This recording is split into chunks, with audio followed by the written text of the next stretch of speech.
welcome back to another video of Commerce Champion भाई और बहनों, आप सभी का अगली वीडियो के अंदर बहुत बहुत स्वागत है।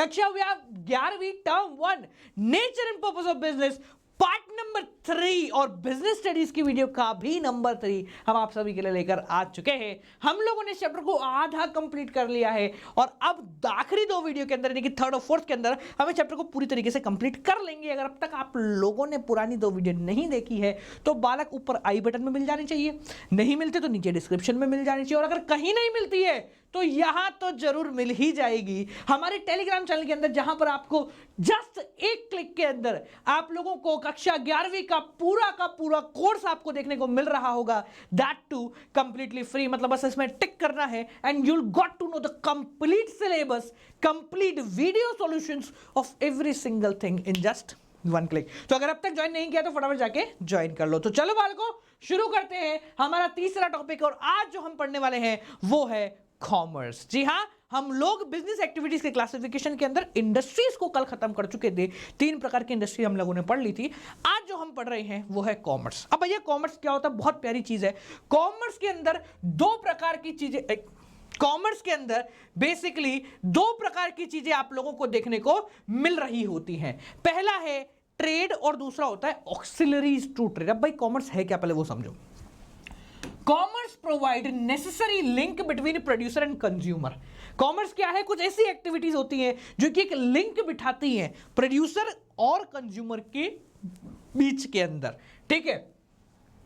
It embraces all those activities which are necessary for maintaining a free flow of goods and services. इसके अंदर वो सारी एक्टिविटी आती है जो कि गुड्स और सर्विसेज के फ्री फ्लो के लिए बहुत ज्यादा आवश्यक होती हैं। Thus, all activity involving the removal of hindrances, वो सारी एक्टिविटी जो कि हिंड्रेंसेस को, हिंड्रेंसेस का मतलब क्या होता है? इसको हम कहते हैं हिंदी में रुकावट। क्या?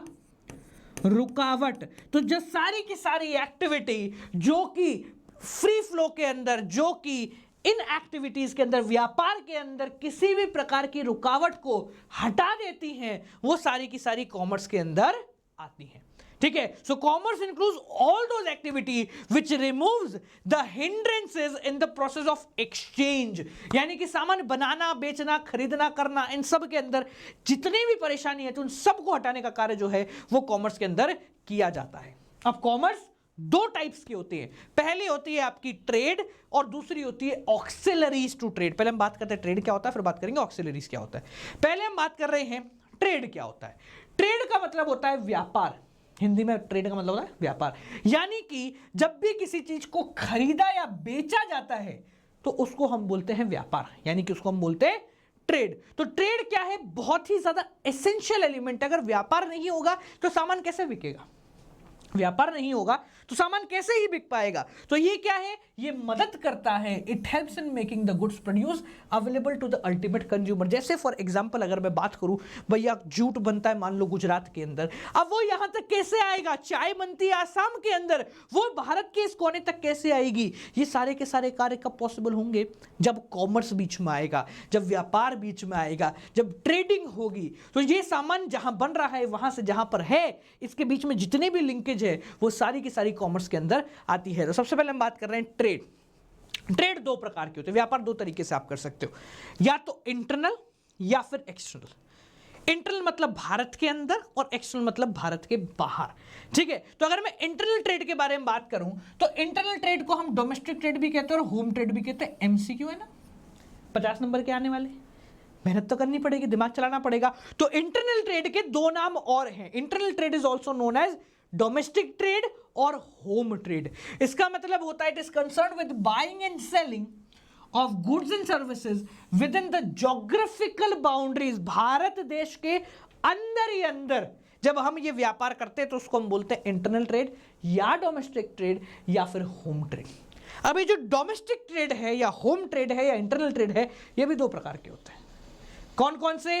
एक होता है होलसेल, एक होता है रिटेल। एक होता है होलसेल, एक होता है रिटेल। कॉमर्स वाले तो तुम जानते होंगे। होलसेल का मतलब होता है जब सामान को बल्क के अंदर परचेज किया जाता है, जब सामान को बल्क के अंदर परचेज या सेल किया जाता है तो उसको हम बोलते हैं होलसेल, और जब छोटी छोटी क्वांटिटीज के अंदर यूनिट्स के बेस पर परचेज किया जाता है तो हम उसको बोलते हैं retail. When purchase in small quantities तब हम उसको बोलते हैं रिटेल। जैसे फॉर एग्जांपल मैंने एक साथ 1 लाख पेन का ऑर्डर दिया तो ये रिटेल में नहीं आएगा, ये होलसेल के अंदर आएगा। मुझे जाना है 1 पेन खरीदना, ये रिटेल के अंदर आएगा। समझ में आ गया? तो व्यापार जो है इसके अंदर पहला पार्ट था भारत के अंदर का व्यापार, जिसमें 2 प्रकार के व्यापार होते हैं, एक होता है होलसेल, एक होता है रिटेल। अब अगला आता है भारत के बाहर का व्यापार, यानी कि एक्सटर्नल ट्रेड, जिसको हम बोलते हैं फॉरेन ट्रेड। नाम ध्यान रखना, external trade is also known as foreign trade. इसका मतलब है exchange of goods and services between persons or organisation operating in 2 or more country. जब व्यापार 2 या 2 से ज्यादा देशों के बीच में होता है तो उसको हम क्या बोलते हैं? एक्सटर्नल ट्रेड या फिर फॉरेन ट्रेड। इसमें 3 प्रकार की चीजें आती हैं, 2 तो आपने पढ़ी होंगी, एक होता है इंपोर्ट, एक होता है एक्सपोर्ट, तीसरा होता है इंटरपोर्ट। तीनों बताऊंगा, ध्यान से सुनना। इंपोर्ट का मतलब क्या होता है? जब आप बाहर से सामान देश के अंदर मंगा रहे हो, जापान से माल मंगाया भारत में, तो वो हमारे लिए क्या कहलाएगा? इंपोर्ट। आ रहा है, मतलब आ रहा है, इंपोर्ट। सो इंपोर्ट का मतलब जब हमारा सामान जो है बाहर से भारत के अंदर आ रहा है तो उसको हम बोलते हैं इंपोर्ट, और जब सामान बाहर जा रहा है तो हम उसको क्या बोलते हैं? एक्सपोर्ट। जब भारत के अंदर माल आ रहा है उसको बोला जाता है इंपोर्ट, जब भारत के बाहर माल जा रहा है उसको हम बोलते हैं एक्सपोर्ट। ठीक है, तो इन कंट्री और ये आउट कंट्री, कंट्री से बाहर जा रहा है। अब भाई साहब ये ससुरा इंटरपोर्ट का है, इंपोर्ट एक्सपोर्ट तो समझ में आ गया। ससुरा ये इंटरपोर्ट क्या है? इंटरपोर्ट मतलब इंपोर्ट फॉर एक्सपोर्ट। सुनना, इंपोर्ट फॉर एक्सपोर्ट। आपने इंपोर्ट किया है ताकि आप खुद इस्तेमाल ना करो, एक्सपोर्ट कर दो। बोले सर ऐसा भी होता है? अरे ऐसा बहुत बड़ा धंधा है ये। फॉर एग्जाम्पल मानो ए और बी है, इन दोनों की आपस में लड़ाई है, ये आपस में व्यापार नहीं कर सकते, तो सी का दिमाग चला। सी बोला ठीक है, इसने सामान यहां से करा इंपोर्ट और यहां कर दिया एक्सपोर्ट। अब तो व्यापार हो सकता है ना, माल ए से बी नहीं आ सकता है, पर ए से सी ने खरीद लिया, सी बोला मेरा माल है। अब सी ने क्या करा? बी को बेच डाला। इससे क्या हो गया? हमने इंपोर्ट करा है so that we can export. हम इंपोर्ट कर रहे हैं ताकि हम उसको एक्सपोर्ट कर सके, तो वो कहलाता है बालक इंटरपोर्ट। ठीक है, ध्यान आ गया? ध्यान समझो। ट्रेड, व्यापार 2 प्रकार का, इंटरनल और एक्सटर्नल। इंटरनल मतलब भारत के अंदर, जिसमें 2 प्रकार आते हैं, होलसेल या रिटेल। दूसरा होता है एक्सटर्नल, जिसमें 3 प्रकार आते हैं, इंपोर्ट मतलब मंगाना, एक्सपोर्ट मतलब भेजना, और इंटरपोर्ट मंगाया जा रहा है ताकि हम उसको भेज दें, ये कहलाता है इंटरपोर्ट। क्लियर? सबको समझ में आ गया? आगे भागो। हाँ भाई, ट्रेड हो गया। अब ट्रेड के बाद अगला आता है auxiliaries to trade. Auxiliaries to trade का मतलब ये वो सारी की सारी एक्टिविटी है जो कि ट्रेड को फैसिलिटी प्रोवाइड कराती है। ऑक्सिलरीज टू ट्रेड मतलब facilities provided to trade, facilities to trade. ठीक है, तो ये वो सारी फैसिलिटीज होती हैं जो कि व्यापार को आसान बनाती हैं, यानी व्यापार में आने वाले सारे के सारे हिंड्रेंसेस को, यानी कि रुकावटों को खत्म करती है, वो कहलाता है ऑक्सिलरीज टू ट्रेड। अब कैसे? प्रॉब्लम है, अंदर सॉल्यूशन है। ठीक है, प्रॉब्लम है, अंदर सॉल्यूशन है। प्रॉब्लम है कि चाय बन रही है बालक उड़ीसा में, जूट बन रहा है मान लो गुजरात में। अब ये पूरे भारत में कैसे जाएगा? ये जाएगा ट्रांसपोर्टेशन से। कैसे जाएगा? ट्रांसपोर्टेशन से जाएगा। और कितना जाना, ये कैसे जाएगा? कम्युनिकेशन से जाएगा। तो जो फैसिलिटी है ट्रेड एंड कम्युनिकेशन, ये प्रॉब्लम को खत्म कर रही है। कौन सी प्रॉब्लम? हिंड्रेंस। कौन सी रुकावट है? रुकावट है जगह की। ठीक है, कि भैया यहां बन रहा है, वहां कैसे बिकेगा? तो इस हिंड्रेंस को खत्म किसने करा? एक फैसिलिटी ने करा। वो फैसिलिटी कौन सी है? वो है ट्रांसपोर्ट एंड कम्युनिकेशन। ठीक है, अगली प्रॉब्लम। अब प्रॉब्लम है, अंदर सॉल्यूशन है। प्रॉब्लम है पैसे की कमी है, प्रॉब्लम है जेब में रोकड़ा नहीं है। तो उस प्रॉब्लम को कैसे सॉल्व किया गया? बैंक के थ्रू लोन लेकर पैसे का जुगाड़ कर लो। तो प्रॉब्लम क्या है? फाइनेंस। और उसको सुधारा कैसे?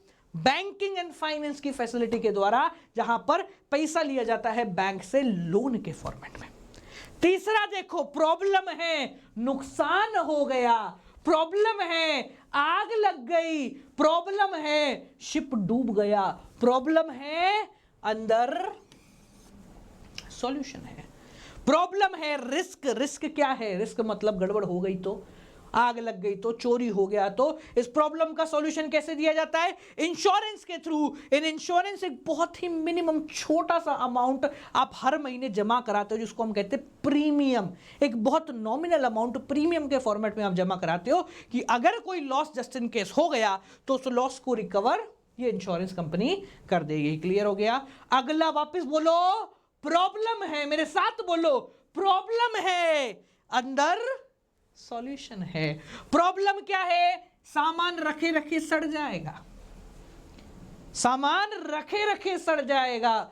सॉल्यूशन है गोदाम बना दो, सॉल्यूशन है गोदाम का क्रिएशन कर दो। तो वेयर हाउसिंग एक ऐसी फैसिलिटी है जो कि गवर्नमेंट भी प्रोवाइड कराती है। गवर्नमेंट के भी वेयर हाउस होते हैं भाई। कोई सा जरूरी थोड़ी है कि अगर भाई मैगी को यहां रखना तो मैगी का वेयर हाउस अजमेर में होना चाहिए, जयपुर में होना चाहिए, राजस्थान में होना जरूरी नहीं है। ठीक है, यहां पर बहुत सारी कंपनीज वेयर हाउसिंग कंपनीज हैं जिनका काम सिर्फ ये है वेयर हाउस का बनाना। वो क्या करती है? वेयर हाउस बनाती है। अब किसी भी तरीके का सामान है इस वेयर हाउस के अंदर आएगा, रख दिया जाएगा, जैसे जैसे डिमांड होगी वैसे वैसे निकलता जाएगा छोटे छोटे किराए के अंदर। तो प्रॉब्लम क्या है? रखने का, स्टोरेज। सॉल्यूशन क्या है? एक सर्विस है जिसको हम कहते हैं वेयर हाउसिंग, यानी कि गोदाम। ठीक है, आखिरी देखो, प्रॉब्लम है क्या? लोगों को पता कैसे चलेगा? लोगों को पता कैसे चलेगा कि भाई इकोनॉमिक्स ऑन टिप्स की किताब जो है सबसे ज्यादा बिक रही है? कैसे पता चलेगा? प्रॉब्लम है अंदर सॉल्यूशन है। एडवर्टाइजिंग के थ्रू, एडवर्टाइजमेंट के थ्रू पता लगेगा। ठीक है, तो ऑक्सिलरीज टू ट्रेड जो फैसिलिटी ट्रेड को, व्यापार की सारी प्रॉब्लमों को खत्म करता है, उसको हम कहते हैं auxiliaries to trade. Auxiliaries to trade are the activities which removes the hindrance or the problems that comes in the path of trade। व्यापार के रास्ते में जितने भी प्रॉब्लम आती है उन सारी प्रॉब्लम को समाप्त करने का कार्य ऑक्सिलरीज टू ट्रेड करते हैं, जिसके अंदर ये सारी चीजें आपको देखने को मिल रही होती हैं। अच्छा, एक चीज ध्यान रखो, अगर आपको याद हो तो मैंने एक चीज बताया था कि एक ऐसा सेक्टर होता है जो कि कॉमर्स के अंदर एक पार्ट होता है। कॉमर्स, अभी अपन ने देखा कॉमर्स, इसके अंदर दो पार्ट होते हैं। एक होता है ट्रेड, जो कि अभी अपन ने देखा, दूसरा होता है ऑक्सिलरीज टू ट्रेड। तो कॉमर्स के अंदर एक ऐसी टेरिटरी, एक ऐसा सेक्टर होता है जो कि ऑक्सिलरीज टू ट्रेड का पार्ट होता है, जो कि कॉमर्स का पार्ट होता है। कौन सी होती है? टर्शरी सेक्टर जो होता है। टर्शरी सेक्टर जो होता है, मैं आप दिखा देता हूं, अपन ने पहले पढ़ा हुआ है इसको। ठीक है, कहां गया भाई टर्शरी सेक्टर? ये रहा। जो टर्शरी सेक्टर होता है इसमें देखो बैंकिंग भी आ रहा है, इंश्योरेंस भी आता है, वेयर हाउसिंग भी आता है, कम्युनिकेशन भी आ रहा है, पैकिंग भी आ रहा है, एडवर्टाइजिंग भी आ रहा है। तो this tertiary sector is also a part of commerce under auxiliaries to trade. ठीक है, तो टर्शरी सेक्टर के अंदर जो चीजें आती है वो एक तरीके से ऑक्सिलरीज टू ट्रेड के अंदर भी देखने को मिल जाती हैं। तो ये बात ध्यान रखना, एमसीक्यू के अंदर बहुत ज्यादा काम की चीज है। समझ में आ गया? क्लियर हो गया? ठीक है, तो हमने आज क्या पढ़ा? हमने आज पढ़ा कि भैया व्यापार क्या होता है। कॉमर्स क्या देखा? कॉमर्स क्या है पहले वो देखा, उसके बाद कॉमर्स के अंदर चले गए जिसमें हमने व्यापार देखा और व्यापार में होने वाली परेशानियों को देखा, और उस परेशानियों को सुधारने के लिए सर्विसेज हैं जो कि उन परेशानियों को सुधार देती हैं। ठीक है बालक, अगली वीडियो के अंदर हम इस चैप्टर को करेंगे पूरा का पूरा समाप्त। उसके बाद मैं आपको कराऊंगा एक ऐसा लाइव सेशन जहां पर इस चैप्टर से रिलेटेड सारे के सारे एमसीक्यू आप और मैं मिलकर करेंगे live, that too with India's greatest technology ever. ठीक है, and that too completely free. ठीक है, तो अगर अब तक आप लोगों ने हमारा टेलीग्राम चैनल ज्वाइन नहीं किया है तो फटाफट जाके कर लो, to get every single update about every single thing. साथ साथ में अगर आप लोग अपनी पढ़ाई को एक बड़े स्केल पर लेके जाना चाहते हो तो मेरे साथ यानी कि किंग ऑफ कॉमर्स के साथ जुड़िए on Unacademy plus and iconic, जहां पर आपको मिलते हैं इंडिया के बेस्ट टीचर्स के थ्रू लाइव सेशंस, जहां पर आप पोल्स के थ्रू अपने सॉल्यूशन कर सकते हैं, अनलिमिटेड टेस्ट दे सकते हैं, और जो जो फैसिलिटी आप सोचो जैसे पर्सनल मेंटर या लाइव डाउट क्लियरिंग सेशन, ये सारी फैसिलिटी आप लोग ले सकते हैं। सब्सक्रिप्शन लेने के लिए आपको अनअकैडमी प्लस या आइकॉनिक का सब्सक्रिप्शन लेना पड़ेगा यूजिंग कोड गौरव जे। ये कोड बहुत मैंडेटरी है, इस कोड से 10% ऑफ मिलता है, वो सारे कोडों से मिलता है, दैट्स नॉट टू वरी, ठीक है। बट इस कोड से आप मेरे साथ एक ऐसी आर्मी का हिस्सा बनने जा रहे होंगे जिसने कक्षा 12वीं के अंदर तहलका मचा दिया, जिसको 12वीं के बच्चे पूरा का पूरा कॉमर्स जानता है एक नाम से, जिसका नाम है नो डाउट आर्मी। अब ये नो डाउट आर्मी बनेगी कक्षा 11वीं के लिए और बहुत जल्दी ये पूरे भारत के अंदर छाने वाली है। तो आपके लिए अर्ली एक्सेस का मौका है, फटाफट से आ जाओ यूजिंग कोड गौरव जे। 11वीं और 12वीं दोनों को मिला के आ जाओगे तो जो प्राइसिंग आपको प्लस का पड़ेगा that is 938 approximately for all, मतलब 11वीं 12वीं complete per month for all subject, ठीक है। और अगर आप आइकॉनिक पे जाना चाहते हैं तो आइकॉनिक की फैसिलिटी आपको करीब 1000 और 800 रुपए के अंदर for all subjects for complete 2 years आप लोगों को देखने को मिल रही होगी। तो बालकों, आज की कक्षा को यहीं दे देते हैं पूर्ण विराम। आपसे मिलेंगे अगली वीडियो के साथ, करेंगे इस चैप्टर की पूरी समाप्ति एक साथ और फिर बात करेंगे एमसीक्यू सेशन के बारे में। Till then guys keep watching, good night, bye, नमस्कार। चलो घर जाओ।